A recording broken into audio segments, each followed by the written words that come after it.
मोक्षमार्गस्य नेतारं भेत्तारं कर्मभूभृतां ज्ञातारं विश्वतत्त्वानां वन्दे तद्गुणलब्धये वन्दे तद्गुणलब्धये।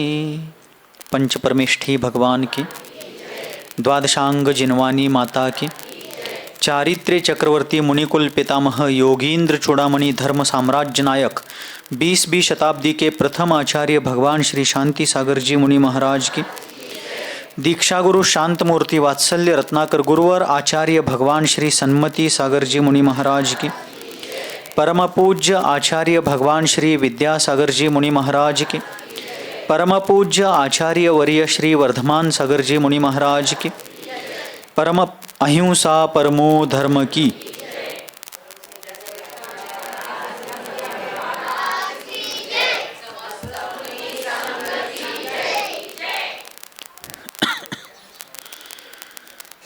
उन्हाळ्याचे लक्षण दिसू लागले आहेत का नाहीत?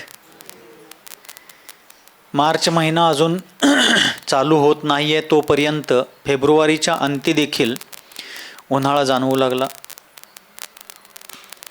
आणि जसं उन्हाळा जाणवू लागला तसं आपण सर्वांनी, अर्थातच तुम्ही सर्वांनी येणाऱ्या त्या उन्हाळ्याचे प्रतिबंधात्मक उपाय प्रारंभ केला. कसं? फ्रीज दुरुस्त करून घेणे, घरातले AC कूलर दुरुस्त करून घेणे, पंख्यामध्ये काय तांत्रिक बिघाड झाला असला तर त्याला व्यवस्थित करून घेणे, नवीन माठ कुठतरी विकायला दिसत असतील रस्त्यावरती तर ते आत्ताच आणणे. का आत्ताच आणणे सांगा बरं? काय अभ्यास म्हणायचं? आणि एक महिनाभराने गेलो तर आत्ता 100ला मिळणार तेव्हा 1000ला मिळणार. आत्ताच आणून ठेवलेलं बरं. म्हणजे उन्हाळा लवकर जाणवू लागला आणि आपण विवेकबुद्धीनं आणि पूर्वीच्या अनुभवाच्या आधारे येणाऱ्या त्या प्रतिकूल परिस्थितीचा प्रतिकार करण्यासाठी आत्तापासूनच उपाययोजना प्रारंभ केल्या. बरोबर? का? तर आता चटके बसायला चालू होणार. तुमचं कानडवाडी गाव दह्याच्या लोटक्या एवढं. बरोबर? सकाळीच कोणतं आहार नंतर सांगत होते, महाराज गाव दह्याच्या लोटक्या एवढं कर पावर. आमच्या पावरवरच तालुका चालू आहे म्हण. छान छान, बाळ छुलीत. गाव दह्याच्या लोटक्या एवढं छोटंसं आहे. या छोट्याशा गावात इतकं सुंदर प्रशस्त मंदिर आणि मंदिराचा आवार एवढा प्रशस्त आहे, पण आपला संपूर्ण समाज मंदिराला लागूनच आहे. बरोबर? आणि बस्तीला यायचं म्हटलं तुम्ही, कोणी जरी गडबडीत यायला गेला आणि घराच्या उंबऱ्याला जरी ठेचकाळला तर त्या एका ठेचेत तुम्ही बस्तीच्या अंगणातच येता. सांगण्याचा मतितार्थ हा आहे की आपल्या गावचा परिसर लहान आहे आणि एवढ्या कमी परिसरात बसलेलं हे गाव आणि सगळी लगतची घरं, तिथनं बस्तीला यायला फारसा अवघड नाही आहे. पण तरी देखील आत्ता मार्चच्या स्टार्टिंगच्या उन्हामुळं तापलेल्या रस्त्यावरनं तुम्ही घाई गडबडीनं बस्तीकडं आला. का बरं?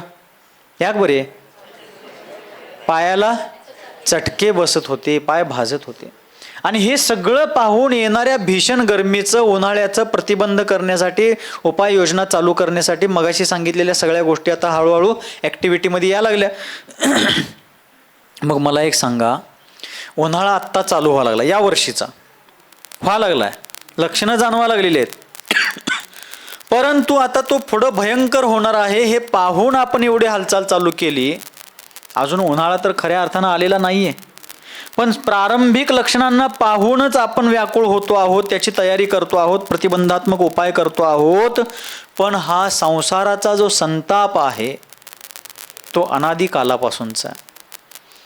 उन्हाळा तर आत्ताच चालू व्हायला लागला, अजून खऱ्या अर्थानं तो चालू होणार आहे, पण आपण त्याच्यासाठीच्या उपाययोजना करतो आहोत. पण संसाराचा जो संताप आहे तो अनादी कालापासून आहे आणि आजपर्यंत आपण त्याच्यामध्ये होरपळत जळत भाजत आलो आहोत. पण त्याच्यासाठीची काही उपाययोजना करण्याची तरतूद मात्र आपण केलेली दिसत. हे मनुष्य जीवन इतक्या दुर्लभतेनं लाभलेलं आहे, कठीणतेनं मिळालेलं आहे अत्यंत अवघड परिस्थितीतून आपण सगळेजण, आम्ही शाळेला असताना तर ते होतं, तुमच्या वेळेचं माहीत नाही आहे, पण नोव्हेंबर डिसेंबर महिन्यामध्ये प्रत्येक वर्षी क्रीडा स्पर्धा होतात शाळेमध्ये. आमच्या वेळेला तर व्हायच्या, आत्ता पण होतात, पण तुमच्या वेळेला वगैरे बघा कसं काय काय. पण त्या क्रीडा स्पर्धांमध्ये अनेक प्रकारचे खेळ असतात आणि त्यात आणखीन एक खेळाचा प्रकार असतो अडथळ्यांची शर्यत. मध्ये मध्ये टेबल ठेवलेले असतात, कुठं खड्डेच काढलेले असतात, आधेमध्ये काट्या बांधलेल्या असतात, असे बरेच अडथळे निर्माण केलेले असतात.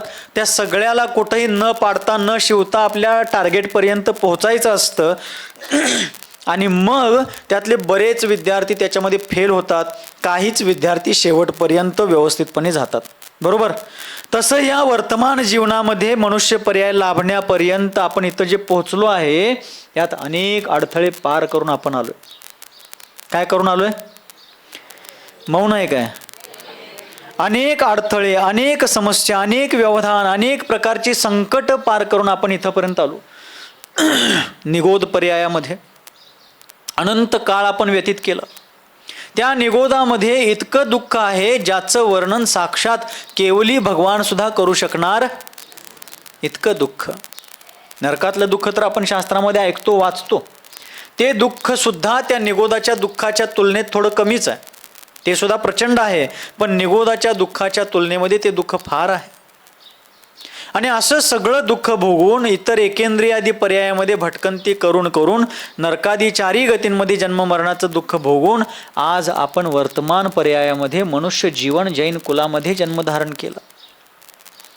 पण याची किंमत जोपर्यंत समजणार नाही तोपर्यंत आपण त्याची कदर करणार. बाहुबलीला गेला असाल की, कुठं आली बाहुबली? कुंभोज जवळ बाहुबली आहे. काय आहे हो तिथं?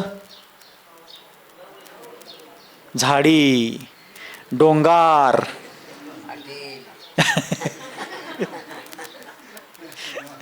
काय काय काय नाही महाराज, झाडं आहेत, डोंगर आहे, डोंगराच्या पायथ्यालाच बाहुबली भगवंतांची 28 फुटी मूर्ती आहे, मंदिरं आहेत, धर्मशाळा आहेत, गुरुकुल आहे आणि बऱ्याच गोष्टी आहेत. झालं? आणखीनही काहीतरी गोष्ट महत्वाची आहे त्या ठिकाणी. मी सांगू? सांगा महाराज, तुम्हाला आणलंय कशासाठी? ಹೇಳ್ರಿ ನೀವು हाय ಮಾಡಬೇಡ್ರಿ. काय आहे त्या ठिकाणी?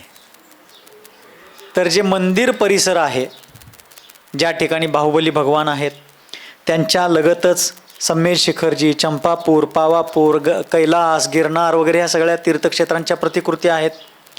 त्याच्या खाली रत्नत्रय मंदिर आहे, पंचमेरू मंदिर आहे, स्वयंभू मंदिर आहे, समौशरण मंदिर आहे, बाहुबली मंदिर आहे. हा सगळा मंदिर परिसर आहे.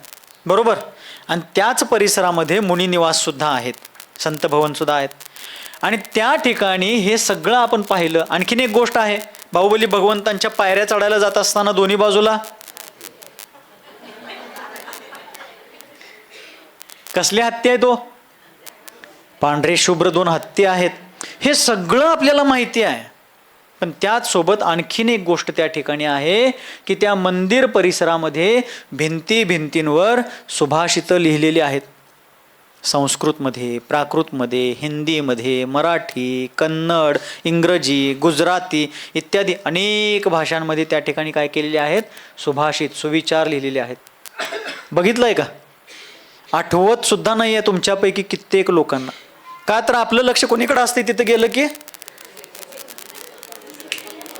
काय हुशार आहे तू, तुम्ही उगाचच इकडं आला, हे एवढी हुशार आहेत.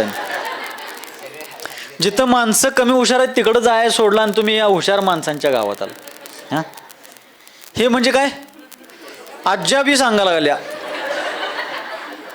शहरातल्या वयस्कर महिलांना समजना अजून ते, पण गावातल्या आज्या आणि तुम्ही म्हणताय शहरात कमी जास्त आणि गावात कमी आहे म्हणून. हां, आपलं जास्तीत जास्त लक्ष नन फोटो तोगा आकेद फोटो तोगा, हंगे माडू हिंगे माडू, एली कोणत्यान थांब आली निंद्रत्यान थांब, या गोष्टींकडे लक्ष आहे. पण त्या क्षेत्रावरती गेलं तर तिथल्या भिंतींवरती माणसाला माणुसकीची प्रेरणा देणारी सुंदर सुंदर सुभाषितं लिहिलेली आहेत अनेक भाषांमध्ये. आणि त्यामध्ये एक 2 पंक्तींचा सुभाषित आहे, एक सुंदर सुविचार आहे ज्यामध्ये मानव जीवनाची दुर्लभता किती आहे, पण आजचा माणूस किती गाफिलतेनं हे जीवन जगत आहे त्याच्याबद्दल सांगितलं. ते म्हणतात रात गमाई सोय करी दिवस गमायो खाय. काय काय सांगितलं? रात गमाई, झोपण्यामध्येच रात्र गेली. रात्रीमध्ये माणसं रात्री पूर्ण दिवसभराचा थकवा घालवण्यासाठी विश्रांती घेत असतात, दिवसभराचा सगळा शारीरिक मानसिक खेद दूर करण्यासाठी आराम करत असतात. पण ते झोपणं इतकं आहे की रात्री एकदा झोपलं की सकाळी सूर्य पूर डोक्यावरती आल्यावरतीच मग त्यांचा दिवस चालू होतो. रात गमाई सोय करी दिवस गमायो खाय. आणि दिवस कशामध्ये? खाण्यामध्ये आणि खाण्याची जुळणी लावण्यामध्ये, प्रापंचिक व्यग्रतेमध्ये, प्रापंचिक व्यवस्थांमध्ये सगळा दिवस निघून गेला. हे कमवायचं आहे, ते कमवायचं आहे, एवढं आणायचं आहे, तेवढं करायचं आहे, हे आणायचं आहे, ते द्यायचं आहे, ह्या सगळ्या प्रापंचिक ग्राहस्थिक कर्तव्यांमध्ये, जबाबदाऱ्यांमध्ये आपला दिवस व्यतीत झाला. आणि त्या दिवसभराच्या धावपळीमध्ये जे थकलेलं दमलेलं शरीर आहे, मन आहे, त्याला विश्रांती देण्यासाठी रात्र सगळी झोपण्यात निघून गेली. रात गमाई सोय करी दिवस गमायो खाय. हीरा जन्म अमोल है कवडी बदले जाय. पुढं काय सांगितलं त्यांनी? हीरा जन्म अमोल है कवडी बदले जाय. हा मानव जन्म, जरा सरकून बसायचं आहे काय? जरा सरकून बसा, अजून बाहेर फार लोक आहेत. हां, या असंच वर इकडं सरकत. बर बर बर, बास बास म्हणा लागला लगेच. हा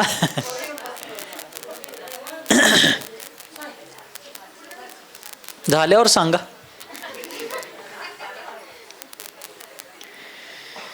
हा झालं.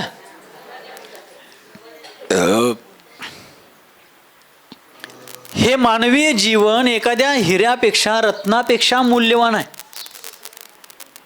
आज कितीतरी लोक अशी आहेत जी कोम्यामध्ये जाऊन अंथरुणामध्ये पडलेली आहेत, जिवंत असून सुद्धा ते मेल्यासारखे आहेत. आज कितीतरी माणसं अशी आहेत जी चालतात, फिरतात, उठतात, धावतात, पळतात, सगळं करतात, पण या जीवनाचं वास्तविक कर्तव्य काय, या जीवनाचं वास्तविक ध्येय काय, याचा त्यांना किंचित मात्र परिचय देखील नाही आहे. कितीतरी माणसं अशी आहेत जे या सगळ्या गोष्टी जाणतात, पण त्यांना याच्यामध्ये इंटरेस्टच नाही आहे. हे कळणं किती दुर्लभ आहे. या मानवीय जीवनाचं मूल्य समजणे आणि त्याचा उपयोग, सदुपयोग करण्याचा प्रयत्न करणे अत्यंत कठीण आहे. निर्यापक श्रमण पूज्यवर मुनिश्री सिद्धांत सागरजी महाराज एक उदाहरण नेहमी सांगत असतात. एक व्यक्ती जो आर्थिकदृष्ट्या अत्यंत कमजोर असतो, कमकुवत असतो, आणि तो आपल्या कुटुंबाला चालवण्यासाठी, परिवाराचं पालनपोषण, उदरनिर्वाह करण्यासाठी गाढवं पाळलेला असतो. गाढवं, कत्तीगळू गाढवं सांभाळलेला असतो. आणि मग त्या गाढवांच्या माध्यमातून ओझं उचलायचं, लोकांच्या मजुरी घ्यायची, कामं घ्यायचं, ते सगळं त्यांच्या डिलिव्हरीज करायच्या, आणि त्यातून मिळणारा जो पैसा आहे त्यातून आपला प्रपंच चालवायचा, कुटुंबाचं पोषण करायचं, असं सगळं तो करायचं. एक 4-6 गाढवं होती त्याच्याकडं. असंच नेहमीप्रमाणे तो गाढवं दिवसभर मोकळी सोडायचा. गाढवं एक असा प्राणी आहेत, गाढवं, त्याला एकदा घेतलं की पुन्हा काही त्याच्यामध्ये इन्व्हेस्टमेंट नाही आहे. जोपर्यंत मजुरी मिळत नाही तोपर्यंत मोकळी सोडा, आपापलं पोट भरून घेतात, मिळेल तिथं पाणी पितात, पुन्हा मालकाच्या कामाला हजर असतात. मूक माटी महाकाव्यामध्ये सुद्धा महाकवी आचार्य विद्यासागरजी महाराजांनी या गाढवाचं, गर्दभाचं वर्णन केलेलं आहे. त्याचं नाव त्या ठिकाणी गदहा ठेवलेलं आहे. आणि अवैतनिक शब्द त्याच्यासाठी ठेवलेला आहे त्याने. काय शब्द वापरला? वेतन म्हणजे पगार, अवैतनिक म्हणजे बिनपगारी. बघा, आणि तुम्ही म्हणताय गावात काहीच नाही. बघा, तुमच्या डोळ्यानं बघा, तुम्ही बघा. शहरातली माणसं सुद्धा एवढं फास्ट रिॲक्ट होत नाहीत. बिनपगारी फुल अधिकारी असा तो गाढव दिवसभर कामं करतोय, मिळेल त्यावेळेला काय, पण त्याला चगाळा चोता जरी मिळाला तरी पोट भरून घेतोय, मिळेल तेवढं पाणी पितोय, पाहिजे तसं सगळं निवांत राहतोय, आणि काबाड कष्ट करून त्याचं जीवन जगत असतो. असा तो माणूस, गाढवं पाळलेला, एके दिवशी कुठल्या तरी मजुरीसाठी काम मिळालं असं त्या दिशेनं जात असतोय, आणि अचानक रस्त्यावरती, कुठेही वर्दळ नसते अशा त्या रस्त्यावरती त्याला एक अत्यंत मूल्यवान चमकिली वस्तू, एक चमकदार वस्तू, एक चमकदार खडा त्याला रस्त्यात पडलेला मिळाला. उचलला त्यानं. आणि त्या 5-6 गाढवांपैकी एक गाढव त्याच्या फार प्रेमाचं होतं, आवडीचं होतं. आपलं पण जनावरांच्या गोट्यात असतंय की एखाद्या जनावर जास्त त्याच्यावर जरा जास्तच जीव असतंय का नाही हां. तर त्या गाढवावरती त्याचा फार जीव होता. त्यानं काय केला, ते चमकणारा दगड घेतला, खडा घेतला, त्याच्यामध्ये एक धागा, एक दोरा विणला, ओला आणि त्या गाढवाच्या गळ्यात बांधला. स्वतःच्या गळ्यात बांधून घेईल का नाही, असं असतं हे अज्ञान. आणि त्यानं त्याच्यात एक धागा ओला आणि त्या गाढवाच्या गळ्यात बांधून टाकला आणि त्याच्या पाठीवर शाबासकी दिला, थाप दिला. आणि त्या गाढवाच्या गळ्यातलं चमकतं दगड खडा बघून एवढा आनंदित झाला, हे माझं गाढव काय भारी दिसा लागले म्हणला आज. आणि चालला घेऊन वेट बिगारीला, कामासाठी चालला होता. पुढं जाऊस तोपर्यंत एक अर्धा तास वाटचाल करून तो पुढं गेला. तेवढ्यात एक व्यक्ती त्या रस्त्यानं चालला होता आणि त्यानं त्या गाढवाच्या गळ्यात बांधलेला चमकदार दगड खडा बघितला आणि त्याला काय समजायचं ते समजलं. तो थांबला. त्या गाढवाच्या मालकाला विचारलं, काय हो, काय नाही, हे काय बांधलंय गळ्यात ह्या गाढवाच्या? काय नाही, मगाशीच रस्त्यावरून येत होतो, तिथं वाटेत पडलं होतं, चमकतंय म्हणून मी माझ्या आवडीच्या गाढवाच्या गळ्यात बांधलोय. मला देता का, मी विकत घेतोय. देतो की म्हणला. त्याला पैशाची मतलब आहे. जोपर्यंत खपत नाही तोपर्यंत गाढवाची शोभा वाढवला, एरवी पैसा मिळाला तर त्याला पैसा पाहिजे. ऐसा कैसा भी हो लेकिन है पैसा हो, पैसा पाहिजे. भाई बडे ना भैया, सबसे बडा रुपया. ही आजची आर्थिक समीकरण, लोकांचा अर्थप्रधान दृष्टिकोन झालेला आहे. पण आमचे पूर्वाचार्य म्हणतात, दृष्टीमध्ये अर्थ नाही, परमार्थ ठेवूया. परमार्थ म्हणजे आपलं कल्याण धारण करूया, कल्याणाच्याकडे दृष्टी ठेवूया. कुठं आहे कल्याण? डोंबिवलीजवळ. ते एका जागेचं नाव आहे. इथं कल्याण शब्दाचा अर्थ आहे आपली भलाई, आपलं हित, आपलं जीवन आनंदमय सुखमय बनवण्यासाठी केला जाणारा जो पुरुषार्थ आहे, तिकडं आपलं दृष्टी लावूया. आणि मग त्या व्यक्तीनं विचारला, हे देता का मला? मी विकत घेतोय. ते देतो म्हणला. मग त्या आलेल्या व्यक्तीनं विचारलं, काय किंमत सांगितलं ह्याची?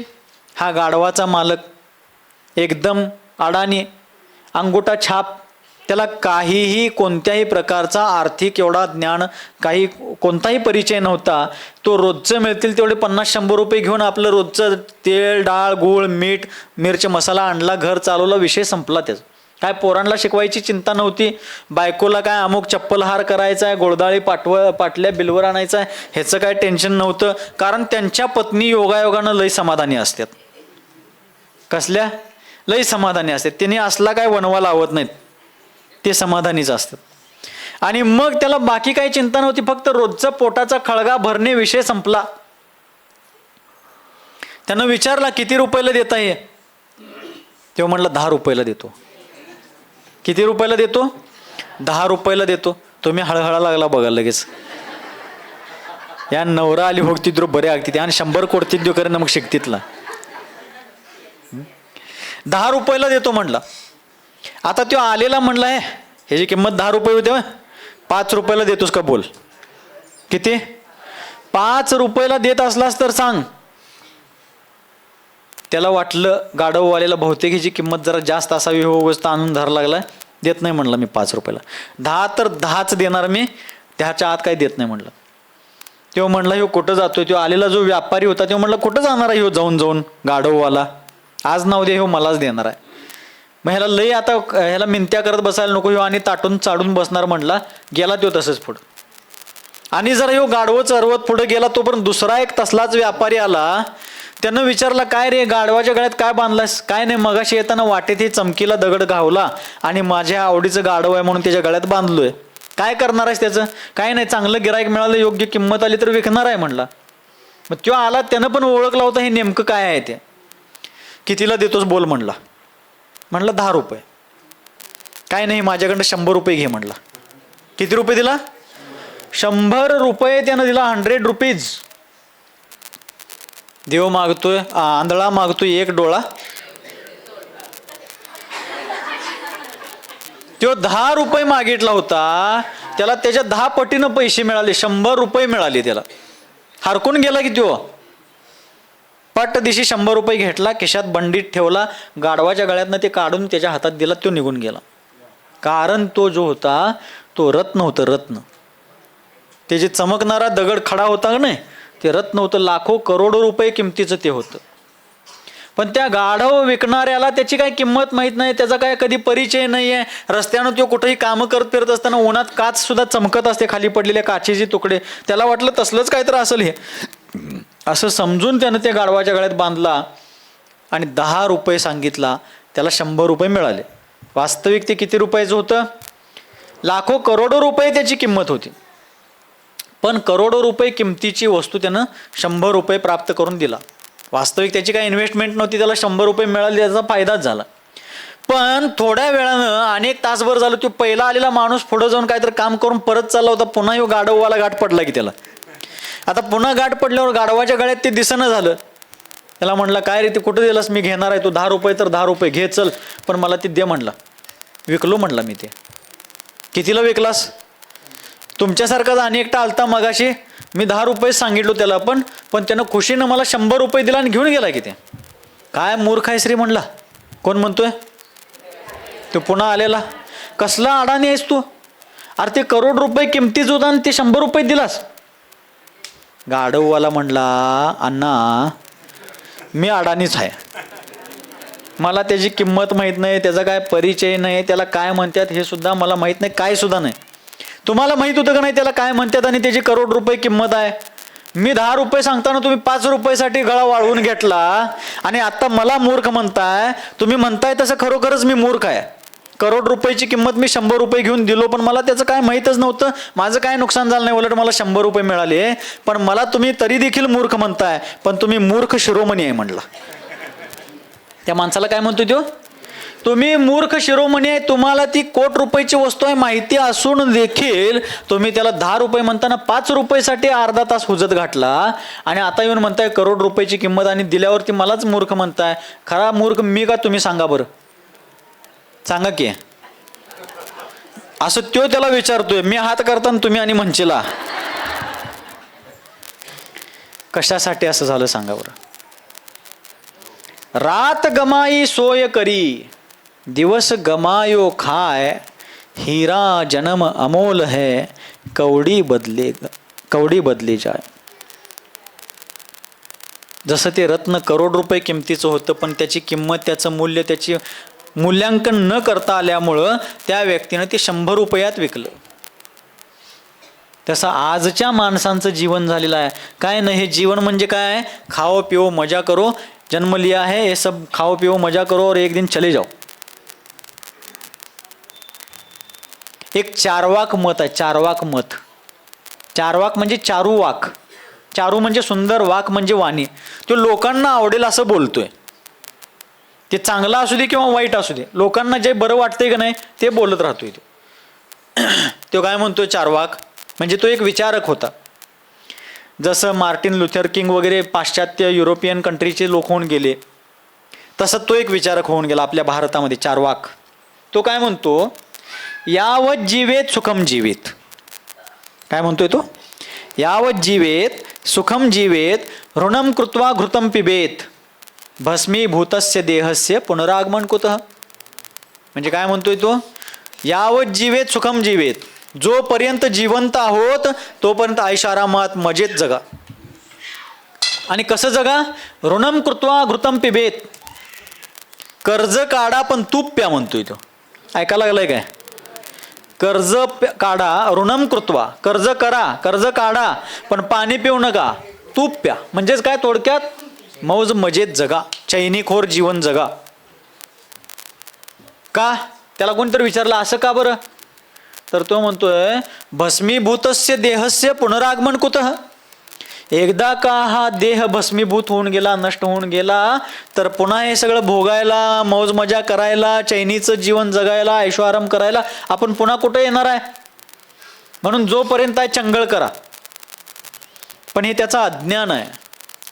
कारण तो पुनर्जन्म मानत नाही. काय मानत नाहीये? एकदा मृत्यू झाला की सगळं संपलंच, ह्याच्यानंतर पुढं काहीच नाही म्हणतोय तो. पण जैन धर्म म्हणतोय असं नाहीये. या जन्मानंतर पुढचा जन्म आहेच. कधीपर्यंत आहे? जोपर्यंत हा जीव रत्नत्रयाची आराधना करून अष्टकर्माला नष्ट करून शाश्वत अतिंद्रिय आत्मस्वरूपाला आत्मसुखाला प्रगटवत नाही, तोपर्यंत जन्ममरणाचा फेरा निरंतर लागलेला आहे. कसा लागलेला आहे? निरंतर शब्द महत्वाचा आहे. निरंतर म्हणजे एक मायक्रोसेकंड सुद्धा फार मोठा काळ आहे तसा जैन गणिताच्या पुढं. पण तुम्हाला समजण्यासारख्या ढोबळ भाषेमध्ये मी सांगतो आहे की एक मायक्रोसेकंड सुद्धा खंड न पडता सतत जन्ममरणाचं आणि त्याच्याबरोबरच शारीरिक दुःख, मानसिक दुःख, पारिवारिक दुःख, आर्थिक दुःख, शेजारपाजाऱ्यांचं दुःख, सासू वाटणीला नको म्हणून बाजूला झालो कर तीच वाटणीला आली तसलं दुःख, हे सगळं इत्यादी अनंत प्रकारचं दुःख सतत लागलेलं आहे. कधीपर्यंत? जोपर्यंत भवभ्रमणापासून मुक्तता होत नाही तोपर्यंत. पण चार्वाकला माहीत नाहीये हे. तो म्हणतो आहे तोपर्यंत चंगळ करा, मौज मस्तीचं जीवन जगा, कारण हे मेल्यानंतर पुन्हा हे सगळं काय खायला प्यायला भोगायला कोण येणार नाहीये. पण असं नाहीये. जैन दर्शन सांगतो की संपूर्ण विश्वामध्ये अशी कोणतीही वस्तू नाही जी कधी पूर्णपणे मिटते. कधीही कोणत्याही वस्तूचा पूर्णतः विनाश होत. कंटाळा आलाय काय? गोष्ट सांगू राजाराणीचे? कोणत्याही वस्तूचा पूर्णपणे विनाश कधी होत नाही. त्याचं रूपांतरण होतं, त्याचं स्थानांतरण होतं, पण ती वस्तू मूळ रूपानं कधीही मिटत. कसं काय बरं? तुम्ही घरात दूध आलं, त्या दुधात पाणी घातला, त्याला तापवला, उकळला, त्यात लई एक्सपर्ट आपण विरजन सोडण्यात. दुधात हो, तसं बऱ्याच गोष्टीत विरजन सोडता येते. येतंय की नाही सांगा? शेजाऱ्यांची शपथ आहे तुम्हाला. बऱ्याच गोष्टीत विरजन सोडता येतंय का नाही? येतंय. पण आपण दुधात विरजन कधीपासूनच सोडतोय? पार आजी पणजीपासून आलेलं ते. पण ते विरजन अभक्ष आहे, मांसाहाराच्या श्रेणीमध्ये येत आहे. तसलं दिवसेंदिवस चालत आलेलं अजिबात घालायचं. त्याच्यापेक्षा बदाम घाला, मनुका घाला, आणि ज्या गोष्टींनी तुम्ही त्यागीव्रतींच्या चौक्यामध्ये आहार देऊन मग त्यागीव्रतींना आहार देऊन स्वतः भोजन करावं या उद्देशानं ज्यावेळेला तुम्ही सगळं शुद्धीपूर्वक करताय त्यावेळेला कसं करताय त्या पद्धतीनंच विरजन लावलं पाहिजे. मग आता दूध आलं, त्या दुधाचं दही बनवला तुम्ही, ठीक आहे. दूध कुठं गेलं आणि दही कुठून आलं? सांगा, बरोबर सांगा, वेळ लावू नका. त्या पातेल्यात तुम्ही दूध घातला होता, ते दूध हलत होतं, पातळ होतं, द्रव होतं, लिक्विड होतं, आणि तुम्ही एका विशिष्ट प्रक्रिया त्या ठिकाणी केला. नंतर ते दूध कुठं गेलं आणि दही कुठनं आलं त्याच्यात? बोला बोला बोला.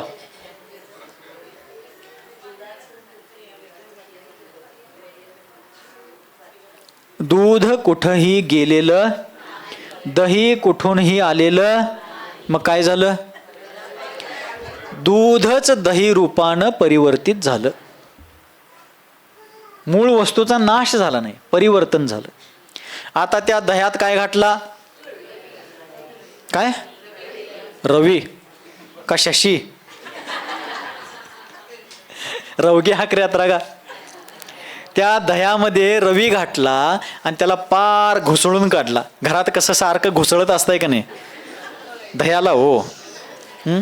मग ते पार घुसळून काढला सगळं. आता ते दही घट्ट होतं. दही कसं होतं? आता रवीनं त्याला घुसळल्यानंतर ते पुन्हा काय झालं? त्यात काय वर तरंगा लागलं? वर लोणी तरंगा लागलं. आता दही कुठं गेलं? ताक आणि लोणी कुठनं आलं? कोणीही कुठं गेलेलं नाही, रूपांतरण व्हायला लागलेलं आहे. दुधाचं दही झालं, दह्याचं ताक झालं, आणि ताकातनं त्या घुसळण्यामुळं एक सारभूत लोणी नवनीत वरती आलं. आता त्यातनं तुम्ही लोणी काढून घेतला चट दिशी. ते फास्ट करताय तुम्ही. काढून घेतला, त्याला एका पातेल्यात घालून चांगल्या प्रकारे कडवला, उकळला. आता काय झालं? कुठनं आलं तूप? बरोबर. त्या दुधामध्ये असणारं शक्ती रूपानं ते तूप होतं. त्याला या सगळ्या प्रक्रियेतनं तुम्ही पुढे जात गेला आणि त्यातनंच ते तूप निर्माण झालं. नवीन निर्माण झालं नाही, त्याचाच एक अंश तूप रूपानं परिवर्तित झाला. म्हणजेच मूळ वस्तू मिटलेली नाही आहे, रूपांतरित झाली. आता आपण तूप खाल्लं, आता काय झालं त्या तुपाचं? खाल्ल्यानंतर ते शरीरात गेल्यानंतर त्याच्यापासून रक्त, मांस, मेधा, हाडं, त्वचा, केस, नख असे धातू उपधातू रूपानं त्याचं परिवर्तन होत गेलं. म्हणजेच खाल्ल्यानंतर सुद्धा ते मिटलं नाही, दुसऱ्या रूपानं ते रूपांतरित होत गेलं. बरोबर. तसंच हा जीव आज मनुष्य पर्यायामध्ये आहे. हे दह्याचं, दुधाचं, तुपाचं हे झालं उदाहरण, दृष्टांत. आता दार्ष्टांताकडं म्हणजे वस्तुस्थितीकडे येऊया. ठीक आहे. जसं दुधाचं दही, दह्यापासून ताक, लोणी आणि त्यात लोण्याचं तूप झालं, किंवा दुधापासून तुम्ही दुसऱ्या पण गोष्टी बनवू शकताय. जसं खवा, बासुंदी, सुंदी बासुंदी, श्रीखंड, आम्रखंड, खंडखंड अशा वेगळ्या अनेक बाय प्रॉडक्ट्स तुम्ही निर्माण करू शकताय. बरोबर. म्हणजे मूळ वस्तू नष्ट होत नाहीये, ती अन्य बाय प्रॉडक्ट्समध्ये इतर सगळ्या रूपामध्ये रूपांतरित होत चाललेली आहे. तसंच हा जो जीव आहे, हा म्हणजे कोण? हा जो देह दिसतो आहे, हा देह म्हणजे जीव नाहीये. हे शरीर म्हणजे जीव नाही आहे. या शरीरात असून देखील ज्याचं अस्तित्व आणि ज्याचं लक्षण स्वतंत्र आहे, असा ज्ञान दर्शन चैतन्य स्वभावी अनादि अनंत अजर अमर अविनाशी असा जो ज्ञानपुंज अनंत गुणांचा निधानभूत जो जीव आहे, तो जीव म्हणजेच मी आहे. मग जसा मी आहे तसेच तुम्ही आहे. आणि आपण सगळे जसे आहोत तसं विश्वातला प्रत्येक जीव आपल्यासारखा आहे. आज दिसायला कोण किड्या मुंग्याच्या रूपात दिसत असेल, कोण झाडी झुडपाच्या रूपात दिसत असेल, कोण देव अर्थात स्वर्गातले देवांच्या रूपामध्ये असेल, कोण मनुष्य असेल, कोण पशु, कोण नारकी, कोण तिर्यंच, कोण उच्च, कोण तुच्छ, कोण काळा, कोण गोरा, कोण गरीब, कोण श्रीमंत इत्यादी अनेक रूपामध्ये दिसत असतील. पण हे सगळे कर्माच्या उदयानं प्राप्त झालेल्या अवस्था आहेत. जसं दूध मिटलं दह्याच्या अवस्थेमध्ये आलं, दही मिटलं ताकाच्या अवस्थेमध्ये आलं, ताक मिटलं ताकातून ते लोणी आणि तुपाच्या रूपानं रूपांतरित त्या अवस्थेमध्ये गेलं. पण मूळ पुद्गल द्रव्य तेच आहे की. ते दूध, दही, तूप, ताक काय आहे? पुद्गल आहे ना. ते पुद्गल कशाला म्हणायचं? स्पर्श रस गंध वर्णवंत पुद्गला. हा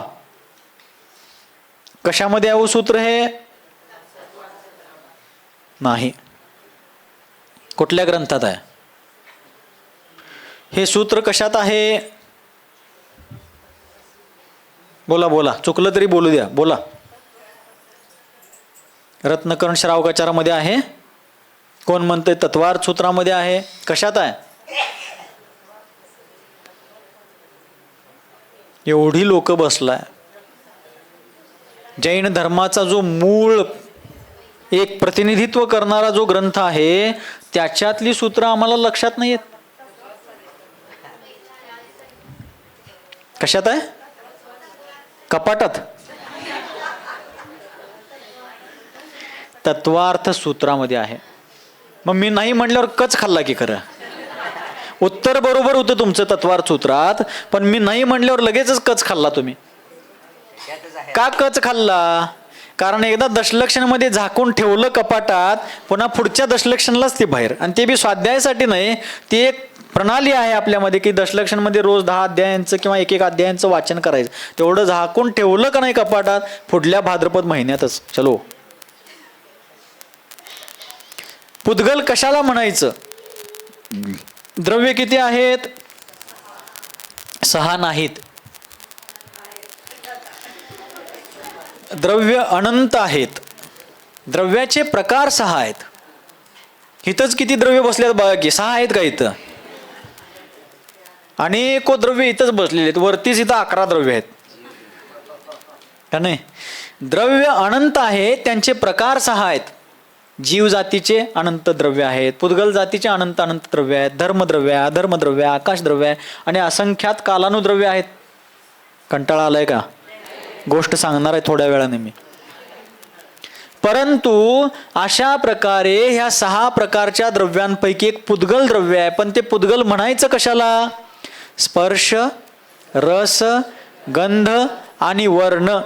स्पर्श मीन्स टच, ज्याच्यामध्ये स्पर्श गुण असतो. हलका भारी, कोमल कठोर, गरम गार म्हणजे शीत उष्ण, स्निग्ध वृक्ष, अशा प्रकारचे 8 प्रकारचे स्पर्श ज्याच्यामध्ये असतात ते पुद्गल द्रव्य. 5 प्रकारचे रस, आंब्याचा रस, डाळिंबाचा रस, मोसंबीचा रस, संत्र्याचा रस आणि कशाचा घेऊया? चिक्कूचा रस. वास्तविक हे झाले ज्यूस. बरोबर आहे, फळांचे रस. इथं रस शब्दाचा अर्थ तसा घ्यायचा नाहीये. ही 5 नावं मी का सांगितली तर आपल्याला जास्तीत जास्त अशाच रसांचं नाव ऐकून माहिती आहे. पण इथं या प्रकरणामध्ये रस शब्दाचा अर्थ आहे स्वाद, टेस्ट. गोड, कडू, आंबट, तुरट, खारट हे 5 प्रकारचे रस. 2 प्रकारचे गंध म्हणजे वास, सुगंध, दुर्गंध. आणि 5 प्रकारचे वर्ण म्हणजे कलर, रंग. महाराजजी एक सूत्र सांगतात त्याच्यासाठी, 5 रंग लक्षात ठेवण्यासाठी. काला पाणी पी. का म्हणजे काळा, ला म्हणजे लाल, पा म्हणजे पांढरा, नी म्हणजे निळा आणि पी म्हणजे पिवळा. ठीक आहे, काला पाणी पी असे 5 प्रकारचे रंग आहेत. किती प्रकारचे?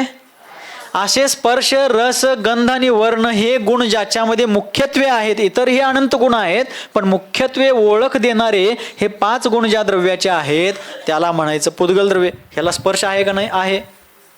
ह्याच्यात काहीतरी रस आहेच, ह्याचा काहीतरी वास येतोयच, ह्याचा काळा किंवा एक विशिष्ट प्रकारचा रंग आहे, तर हे पुद्गल द्रव्य आहे. मग दूध, दही, तूप, ताक, लोणी वगैरे, चक्का, पनीर, अमुक, आमरखंड, श्रीखंड वगैरे जेवढं काही त्या दुधापासून तुम्ही बनवला ते सगळं पुद्गलमयी आहे. कारण त्याच्यात स्पर्श पण आहे. दूध गार लागा लागलंय, गरम लागा लागलंय, किटली वज्जी झाल्या, हलकी झाल्या. दूध जरा चिकट आहे, जास्त चिकट आहे. का? म्हशीचं दूध आहे, त्याला 10 फॅट आहे, 11 फॅट आहे.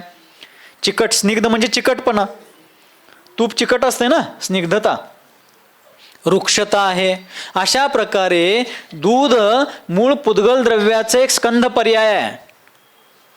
मग त्या दुधाचं दह्यामध्ये, दह्याचं ताक, लोणी, तुपामध्ये परिवर्तन झालं, पण मूळ पुद्गल द्रव्य मिटलं का? तूप खाल्ल्यानंतर सुद्धा त्याचं शरीरामध्ये रक्त, वात, पित्त, कफ इत्यादी अनेक रूपानं रूपांतरण झालं. म्हणजे पुद्गलाचं पुद्गल रूपानंच परिणमन होण्याबरोबर देखील मूळ वस्तू न मिटता दुसऱ्या रूपानं रूपांतरित होत आहे. पण मिटत तसंच हा जीव कधी निगोद अवस्थेमध्ये होता, कधी नरकामध्ये गेला आपल्याच भयंकर पाप प्रवृत्तीमुळं, कधीतरी तिथलं ते कर्म थोडंसं मंद झाल्यानंतर तिर्यंच गतीमध्ये पृथ्वी काही आदी पर्यायांमध्ये गेला, त्यातून निघून कधीतरी चांगल्या योगामुळं मनुष्य गतीमध्ये आला. मनुष्य गतीमध्ये राहून काहीतरी चांगला पुरुषार्थ केला तर स्वर्गामध्ये चांगल्या प्रकारे पुण्यफळ भोगण्यासाठी देव झाला. त्या देवगतीमध्ये राहून आणि काहीतरी कशा प्रकारे जीवन जगला, तिथून पुन्हा मनुष्य तिर्यांच्या आधी गतींमध्ये गेला. असं सगळं करत आज मनुष्य पर्यायामध्ये आला. आणि जन्माला येते वेळी अगदी लहान अर्भक होता, अगदी लहान शरीर, लांबी, रुंदी, जाडी सगळंच कमी. हळूहळू त्याच्यामध्ये परिवर्तन होत गेलं. आता ही शरीराची देहयष्टी उंचीला वगैरे सगळं विकसित झालेली आहे. पण हे सगळं झालं बालक अवस्थेचा, तो शैशव अवस्थेतून बालक झाला, बालकमधून किशोर झाला, किशोरमधून युवा, युवाचा आता प्रौढ झाला, प्रौढचा म्हातारा झाला. पण जीव तोच आहे. परिवर्तन व्हायला लागलेलं आहे, पण जीव तोच आहे, अनादी अनंत. पण हा जीव स्वतःच्याच अपराधामुळे, अज्ञान, मिथ्यात्व, कषाय आदी परिणामांमुळे या 4ही गतींमध्ये सतत जन्म मरणादिकांचं दुःख भोगत भटकतो आहे. या संसारातून जर मुक्त झाला तर तो स्वतःच मुक्त होणार आहे. त्याला फक्त देवशास्त्र गुरूंची खरी शरण ग्रहण करावी लागणार आहे. वीतराग देव, सिद्धांतशास्त्र आणि निर्ग्रंथ गुरूंची शरण स्वीकार करून त्यांनी सांगितलेल्या सम्यक दर्शन, ज्ञान, चारित्र्य स्वरूप मोक्ष मार्गाची आराधना करावी लागणार आहे. स्वतःच करावी लागणार आहे. 3-4 दिवसापूर्वी एक घटना घडली चौक्यात. सांगलीत होतो आम्ही. माझा आहार संपत आला होता आणि एकदमच बाहेरच्या चौक्यातले भरपूर लोक आले.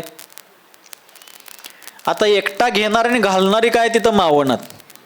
मग माझ्याकडनं घ्या, तुझ्याकडनं घ्या, घ्यायला पण लिमिट आहेच की शेवटी. बरोबर.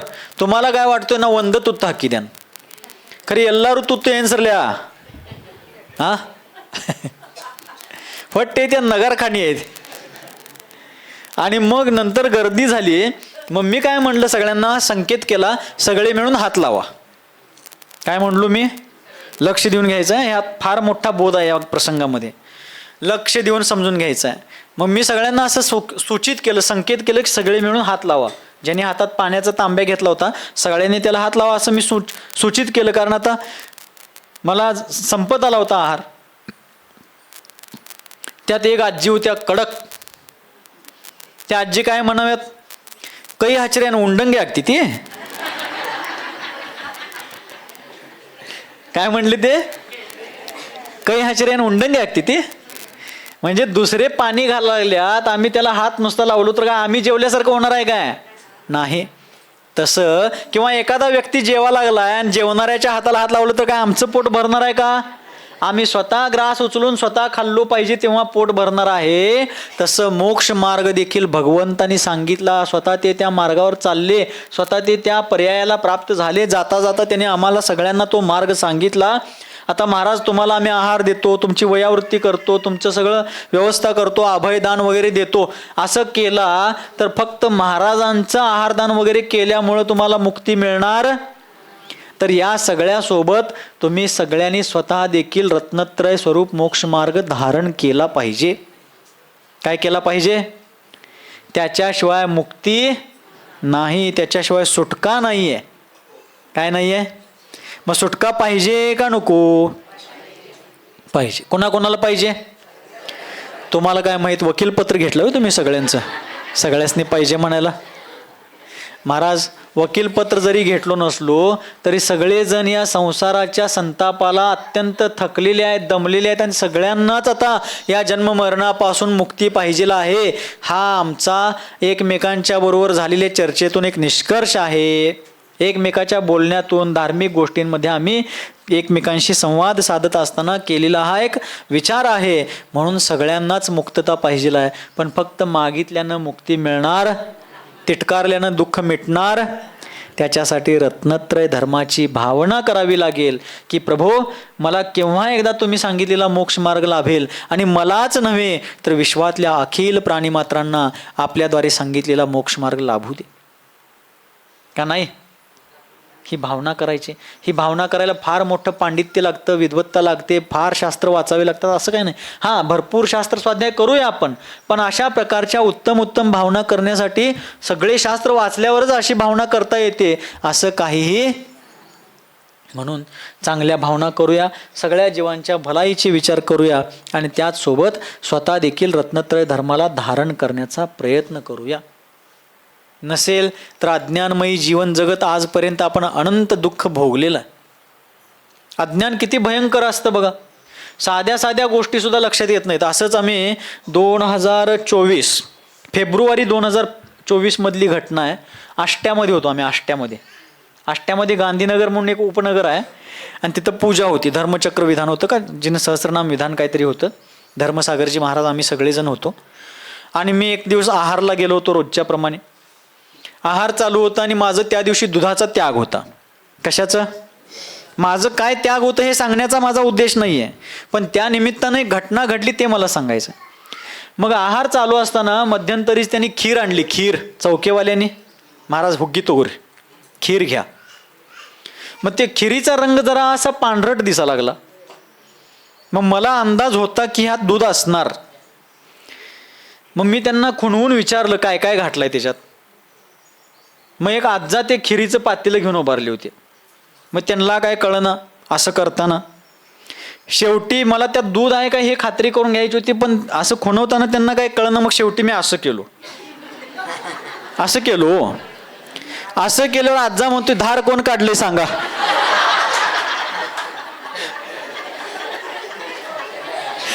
काय म्हणाला, धार कोण काढले सांगा. आता धार कोण काढले ते घेऊन काय करताय तिथं. पण मुळात मला काय म्हणायचं होतं, किती साधी गोष्ट आहे का नाही सांगा बरं. बरं आता त्यांना कळलं नाही, असू द्या, त्या काय त्यांचा अपराध नाही आहे, त्यांनी काय मुद्दाम केलेलं नाही आहे. आता एखाद्याला लगेच कळतंय, कळत नाही, त्या स्वाभाविक गोष्टी आहेत. पण इतकी साधीशी गोष्ट जर कळत नसेल कर्माच्या उदयात, तर मोहनी आदी कर्माच्या तीव्र उदयात महावीरांचा महामार्ग समजणं किती कठीण आहे सांगा बरं. मोक्ष मार्ग समजणं किती कठीण आहे. अशक्य अजिबात नाही आहे, अवघड आहे, पण अशक्य अजिबात. जर अशक्य असतं तर आजपर्यंत एकही जीव मुक्त झाला, अनंत अनंत जीव मुक्त झालेले आहेत. आता आपण नुसतं अनंत अनंत म्हणतो, पण अनंत अनंत नेमकं काय आहे हे जैन गणिताच्या माध्यमातून समजून घेतल्याशिवाय त्याच्याबद्दलचा बहुमान आपल्या मनात उत्पन्न होणार नाही. की इतक्या जीवानी रत्नत्रयाच्या आराधनाने संसारातून मुक्ती मिळवली, हा बहुमान आपल्याला उत्पन्न होणार नाही आहे. ते आम्ही समजून घेतलं पाहिजे. किती प्रचंड मोठी संख्या आहे ती सिद्ध परमेष्ठींची, पण जितके सिद्ध परमेष्ठी आहेत त्यांच्या अनंत अनंत पटीनं जीव संसारामध्ये आहेत, आणि त्यापैकीच आपण पण आहोत. पण आता असंच भटकत राहायचं का लवकर ह्यातनं निष्ठायचं, ते ज्याचं त्यानं ठरवायचं. आम्ही तुम्ही मुक्त व्हावं म्हटल्यानं तुम्ही मुक्त होणार. महाराज तुम्हाला लवकर मोक्ष प्राप्त होऊ दे असं तुम्ही म्हटल्यानं आम्हाला लवकर मोक्ष मिळणार. ज्याच्या त्याच्या पुरुषार्थाला अनुसरूनच, ज्याच्या त्याच्या वाटचालीला आणि योग्य मार्गाला धारण केल्यानंच ती मुक्ती प्राप्त होणार आहे. असंच एका चौकात एक आजोबा बसले होते. एक वाटसरू आला आणि त्या वाटसरूनं विचारलं की आज्जा, इथनं कुपवाड किती लांब आहे हो? काय विचारलं? म्हणा की आता हे तर इथनं किती कुपवाड लांब आहे? तर त्यांनी सांगितलं 5 किलोमीटर आहे. काय विचारलं त्यांनी? किती किलोमीटर लांब आहे? तर 5 म्हणून सांगितलं. मग त्यानं पुन्हा एक प्रश्न विचारला, किती वेळ लागेल हो जायला? त्या वाटसरूनं विचारला.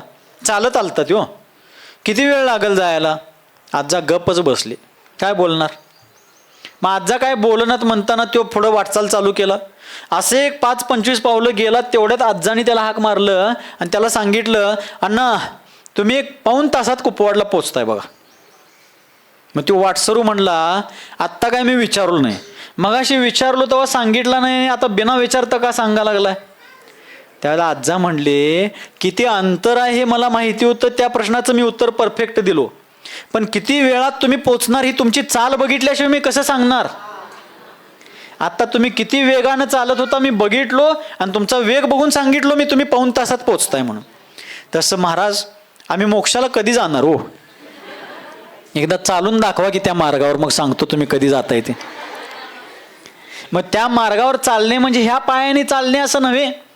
श्रद्धा, ज्ञान आणि आचरण, सम्यक दर्शन, ज्ञान, चारित्र आणि मोक्ष मार्ग.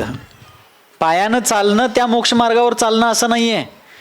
जर ह्या पायाने चालणे हेच मोक्ष मार्गावरती असते तर हे जगामध्ये ह्या भौतिक विज्ञानाच्या दृष्टीनं ज्याला जग म्हटलं जातं त्या जगातले जवळजवळ 800 कोटी सगळेच लोक मोक्षमार्गी म्हणवले असते की का नाही? ह्या शरीराच्या ह्या चामड्याच्या हाडामांसाच्या पायानं मार्ग चालणे म्हणजे मोक्ष मार्ग असा असता तर अरबो माणसं मोक्षमार्गी म्हणवले असते.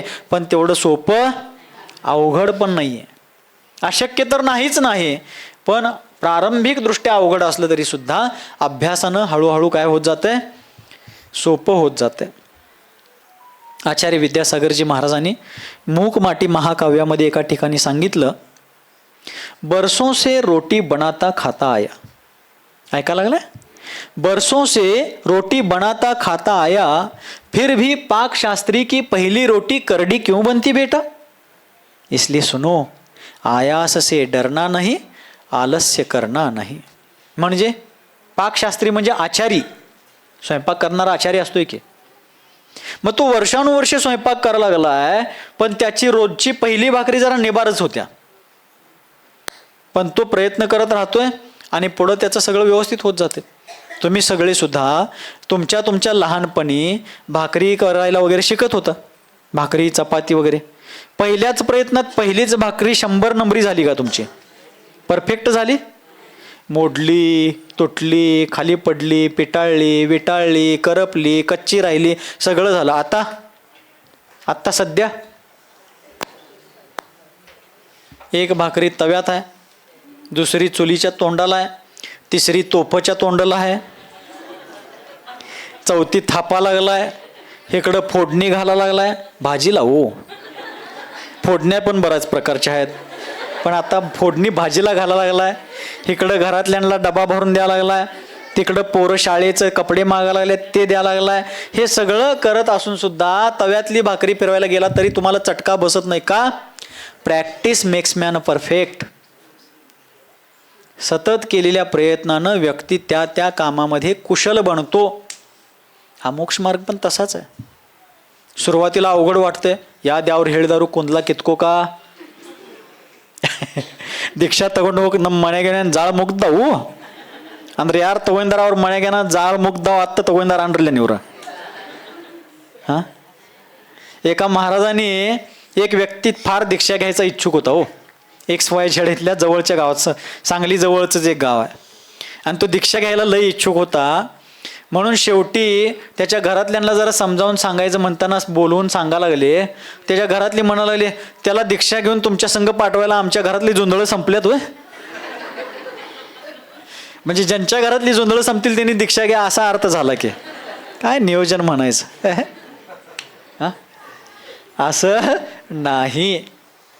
पण सतत केलेली भावना, सतत केलेले प्रयत्न यानं मोक्ष मार्ग सुद्धा इतका सहज सरळ होऊन जातो की त्याला काहीही अडचण येत.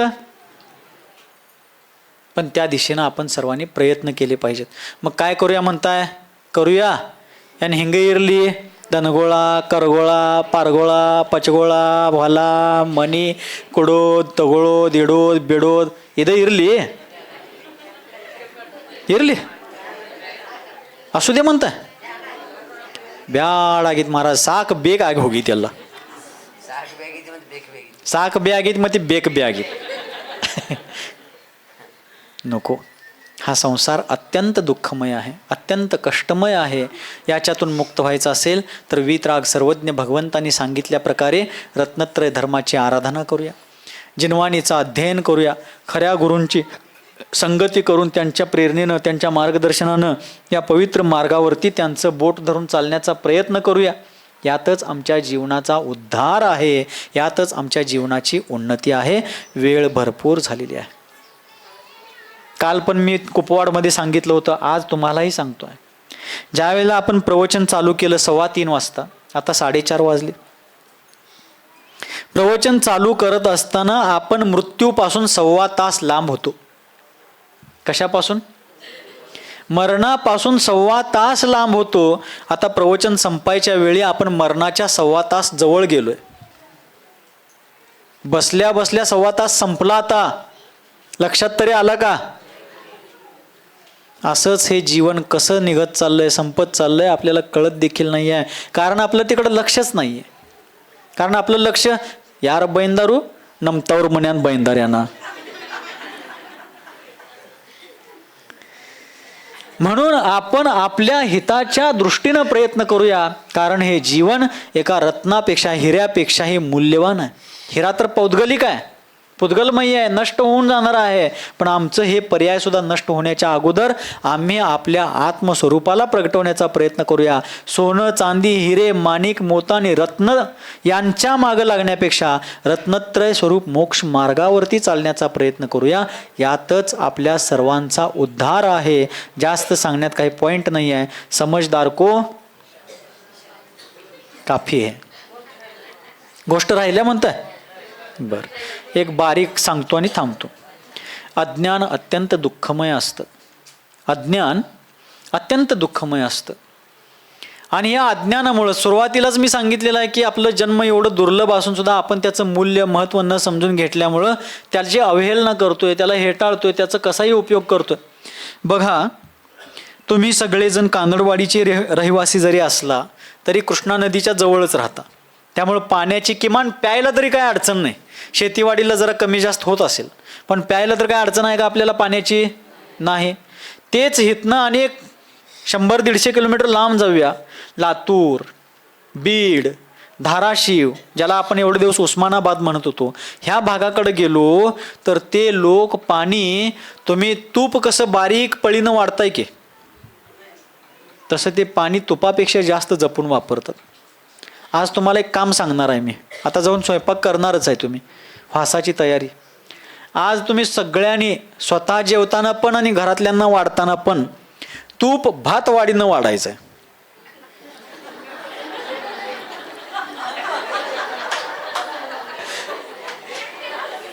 तूप कशानं वाढायचं आहे? भात वाढीनं तूप वाढायचं आहे आणि तुपातल्या चमच्यानं भात घालायचं आहे. जमल का तसं? मेळ बसणार नाही. जमल पण एखाद्या वेळेस, पण तसा मेळ बसणार. मग तूप कसं जपून वापरता तसं आपलं जीवन आहे, हा धर्म आहे, त्याच्यासाठी आपण त्याचं महत्त्व समजून घेऊया. पण अज्ञानानं आजपर्यंत आपण ते समजूनच घेतलं नाही.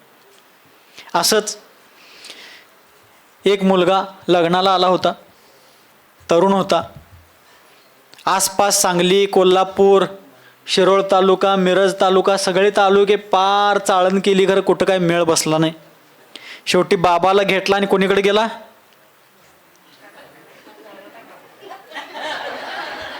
कर्नाटकात गेला. कर्नाटकात बी इथं उगार, कुडची, मांजरी, शिरगुप्पी, कागवाड आसपास तिथं बी काय मेळ बसनाच. बेळगाव जिल्ह्यात काय थांग पत्ता लागना म्हणून गेला हुबळीकडं, हुबळी धारवाड, तिकडं लांब गेला. शेवटी लग्न ठरलं. लग्न ठरत असताना त्याची आई पण त्या मुलाची लवकर वारली होती. मग त्या मुलाच्या बाबांनी त्या मुलीला प्रश्न विचारले, काय बाळ, काय शिकलेस, तुझं वय काय, आई वडील काय करतात, भाऊ बहीण किती आहेत, वगैरे वगैरे. शिक्षण काय झालंय तुझं म्हणले. काय विचारले? शिक्षण काय झालंय म्हणले. माझं ग्रॅज्युएशन झाले. काय शिक्षण झाले? ग्रॅज्युएशन झाले. तरी पण आणि काय विशेष शिकल्यास म्हटला मुलाचा वडील.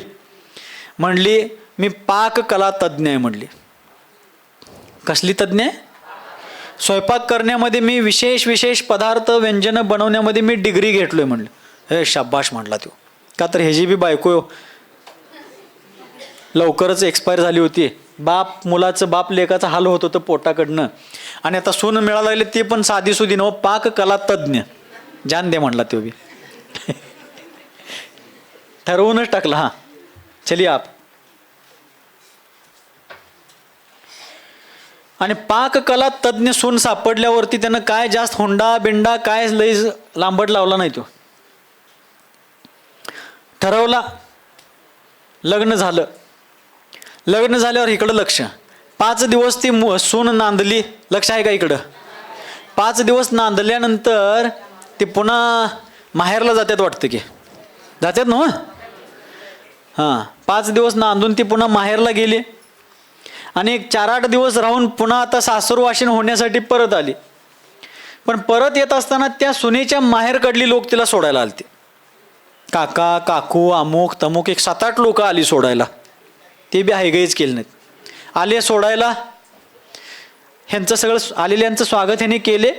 स्वागत केल्यानंतर मुलीच्या आलेल्या सुनेच्या सासऱ्यांनी त्या सुनेला सांगितलं, बघ बाळ, आता तू पहिल्यांदा आल्यास, लांब न आल्यास हे खरं आहे, पण आता तुझ्या माहेरचे एवढे लोक आल्यात आणि आम्ही बघायला आलतो. त्या दिवशी तू सांगितली होतीस की मी पाककला तज्ज्ञ आहे, आणि त्यावेळेला सासऱ्यानं अनेक प्रश्न विचारला होता. ते विचारता मग तू पाककला तज्ज्ञ आहेस तर तुला काय काय येतंय त्यावेळेला विचारला होता.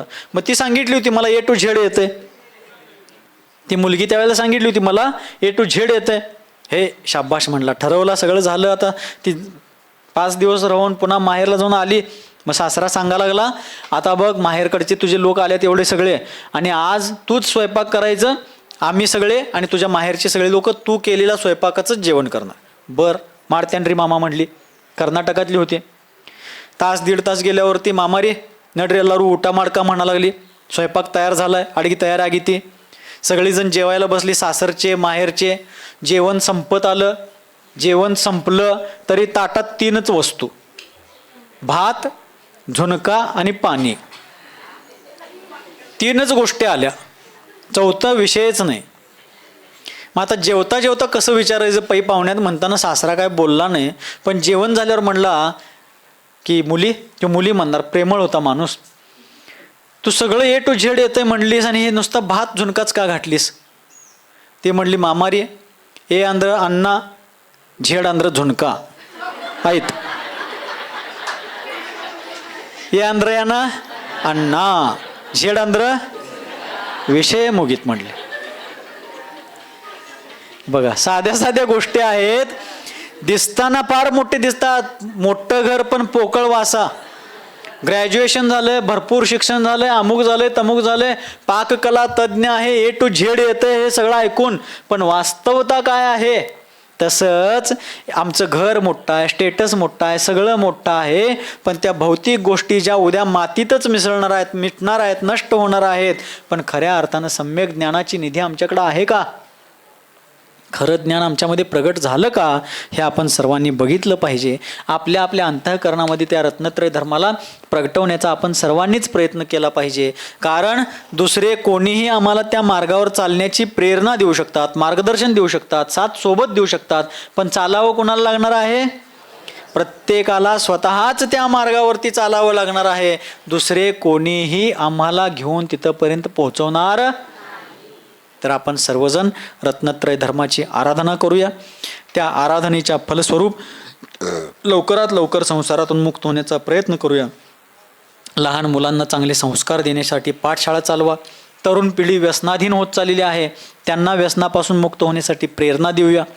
ते सदाचारी होऊ देत याच्यासाठी त्यांना मार्गदर्शन करूया. कुठेही व्यसनामध्ये, अभक्ष सेवनामध्ये, गुन्हेगारीच्या क्षेत्रामध्ये ते जाऊ नयेत याच्यासाठी आपण पथ्य पाळूया. त्यांना सतत आपल्या प्रवाहामध्ये आणण्याचा प्रयत्न करूया.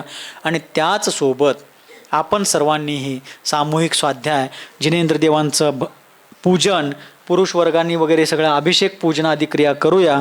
कारण या सगळ्याशिवाय तरणोपाय पुण्यवृद्धीची कामं केली पाहिजेत. पुण्याचं फळ भोगण्यामध्ये आपण आसक्त व्हायचं नाही आहे, पण पुण्यक्रिया करण्यामध्ये मागं राहायचं. बरीच लोक अज्ञानानं म्हणतात की पुण्य ही सोन्याची बेडी आहे एका दृष्टीनं, पण असली तरी देखील ते पुण्य परंपरेनं मोक्षाला देखील कारणीभूत बनू शकतं, जर ते पुण्यानुबंधी पुण्य असेल, जर ते सातिशय पुण्य असेल तर. म्हणून पुण्यक्रिया करायला कधीही संकोच बाळगायचं नाही, मागं राहायचं नाही. हां, पुण्याचं फळ सगळी साधन सुविधा, मान सन्मान, पद प्रतिष्ठा, सगळ्या चांगल्या गोष्टी मिळत असतील तर ते मिळतंय तर येऊ देच म्हणायचं नाही आहे. त्यागही करण्याचा प्रयत्न करूया, पण पुण्यक्रिया करायला मात्र कधीही मागं पडायचं नाही. अशा प्रकारे प्रशस्ततम जीवन जगून आपण आपला उद्धार करून घेऊया. याच मंगलमय भावनेसहित अहिंसा परमो धर्म की